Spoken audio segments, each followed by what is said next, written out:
টুনটুনি আর টুনটুনা একসঙ্গে ঘর করে। সেই দিন টুনটুনি টুনটুনাকে বলে, দেখো টুনটুনা, আমার যে বড্ড পিঠা খাইতে ইচ্ছা করিতেছে। টুনটুনা বলে, পিঠা তৈরি করতে চাউল লাগে, ঢেকি লাগে, হাঁড়ি পাতিল লাগে, কাঠ লাগে, আরো কত কি লাগে, এইসব আমরা কোথায় পাইব?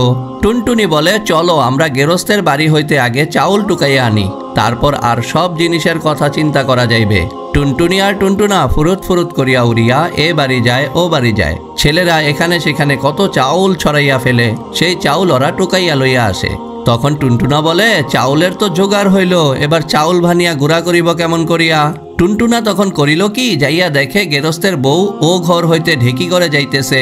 সে উঠানে এক ঘটি পানি ঢালিয়া দিয়া তার পথ পিছল করিয়া দিয়া আসিল। গেরস্তের বউ সেই পথ দিয়া যাইতে আসার খাইয়া পড়িল। টুনটুনা এই অবসরে ঢেকি করে যাইয়া ঢেকির লোটে চাউল ভরিয়া ধাপুর ধুপুর পার। অল্পক্ষণের মধ্যে চাউল গুঁড়া করিয়া তাহারা বাসায় ফিরিল। কিন্তু পিঠা বানাইতে তো খাপড়ার দরকার। খাপড়া তারা কোথায় পাইবে? এক কুমার হাঁড়ি পাতিল মাথায় করিয়া বাজারে যাইতেছিল। টুনটুনি করিল কি, তার পথের সামনে এক বদনা পানি ঢালিয়া সেই পথ পিছল করিয়া দিয়া আসিল। কুমার সেই পথ দিয়া যাইতেছে, অমনি ধপাস করিয়া আছাড় খাইয়া পড়িয়া গেল। মাথার হাঁড়ি পাতিল মুরমুর করিয়া ভাঙিয়া গেল। মনের ইচ্ছা মতো টুনটুনি সেখান হইতে খাপড়া টুকাইয়া আনিল। পিঠা বানানোর গুড়া হইল, খাপড়া হইল, কিন্তু কাঠ পাইবে কোথায়? টুনটুনি আর টুনটুনা এই জঙ্গল ছাড়িয়া ও জঙ্গল পার হইয়া জনমানুষের সাড়া মেলে না এমন এক বিজাবন জঙ্গলে যাইয়া উপস্থিত হইল। সেখানে যাইয়া তারা দেখে গাছের উপর কত মরা ডাল শুকাইয়া খড়ি হইয়া আছে। টুনটুনি আর টুনটুনা এ ডাল ভাঙ্গে মরত মরত, ও ঢাল ভাঙ্গে করত করত, সে ঢাল ভাঙ্গে চরত চরত। এমন সময় এক সিংহ হালুম মালুম খেলুম বলিয়া ডাক ছাড়ে, এই বনে লাকড়ি ভাঙ্গে কারা? ভয়ে টুনটুনি জড়সড়, কাঁপিতে কাঁপিতে টুনটুনা পর পর। সিংহ আবার গর্জন করিয়া বলে, এই বনে লাকড়ি ভাঙে কারা? টুনটুনি আর টুনটুনা অনেক সাহস করিয়া বলে, আমি টুনটুনি মামা, আমি টুনটুনা মামা, তোমাকে দাওয়াত করিতে আসিয়াছি। আজ আমাদের বাড়িতে চিতই পিঠা করিব কিনা, তাই তোমাকে বিকালে আমাদের বাড়ি যাইতে হইবে।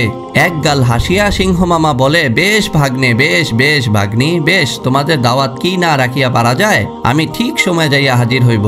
সাহস হইয়া টুনটুনি বলে, তো মামা, আমরা তো খুব ছোট, কয়টা লাকড়ি আর ঠোঁটে করিয়া লইয়া যাইতে পারিব? সিংহ আর একটু হাসিয়া বলিল, তবে দাঁড়া, আমি পিঠে করিয়া তোদের লাকড়ি দিয়া আসিতেছি। এদিকে থাবা মারিয়া ওদিকে থাবা মারিয়া মর মর করিয়া অনেক লাকড়ি ভাঙিয়া সিংহ পিঠে বোঝাই করিল। টুনটুনি আর টুনটুনা আগে আগে পথ দেখাইয়া চলিল। টুনটুনিদের বাসার সামনে আসিয়া দুরুম করিয়া পিঠের বোঝা নামাইয়া সিংহ চলিয়া গেল। যাইবার সময় বলিয়া গেল, আজ ঠিক বিকাল হইলে আমি পিঠা খাইতে আসিব। টুনটুনি আর টুনটুনা পিঠা বানায়, একখানা বানায় টুনটুনি খায়, আর একখানা বানায় টুনটুনা খায়। খাইতে খাইতে খাইতে খাইতে তারা সকল পিঠা খাইয়া ফেলিল। তখন টুনটুনি বলে, দেখ টুনটুনা, সব পিঠা তো আমরাই খাইয়া ফেলিলাম, এদিকে সিংহ মামা আসিলে কি খাইতে দিব? দুইজনে মিলিয়া অনেক ভাবিয়া চিন্তিয়া তাহারা করিল কি, মাঠ হইতে শুকনা গোবর আনিয়া এক প্রকাণ্ড ভুঁড়ি বানাইল। তার উপরে একখানা পিঠা সাজাইয়া সমস্ত গোবর ঢাকিয়া ফেলিল। তারপর দুইজনে চাউলের হাড়ির মধ্যে লুকাইয়া সিংহ মামার আসার অপেক্ষা করিতে লাগিল। সিংহ আসিয়া পিঠার ভুঁড়ি দেখিয়া বড়ই খুশি। পিঠার ভুঁড়ির চারদিকে সে ঘুরে একখানা পিঠা তুলিয়া মুখে দেয় আর নাচিয়া নাচিয়া গান গায়, টুনটুনিরে পাইতাম ঘাড়ে করে নাচতাম। এইভাবে খাইতে খাইতে উপরের পিঠাগুলো সব ফুরাইয়া গেল। তারপর একখানা গোবরের পিঠা মুখে দিয়া ওয়াক ওয়াক করিয়া ফেলিয়া দিল।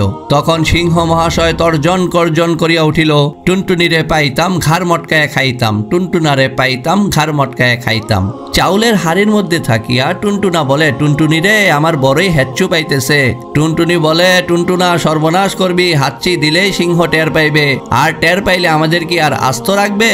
কিন্তু টুনটুনা বলে, টুনটুনিরে, আমি যে আর থাকিতে পারিতেছি না, আমার এমন হেচ্ছু পাইতেছে। টুনটুনি তার বুকে মাথায় পাখা ঘষে, পিঠে লেজে ঠোঁট ঘষে, টুনটুনারে আর একটু থামিয়া থাক রে।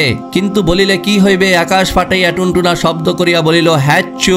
সেই শব্দের জোরে চাউলের হাড়ি ভাঙিয়া ফট্টাস, আর ভয়ে লেজ গুটাইয়া সিংহ মশাই তে দৌড়।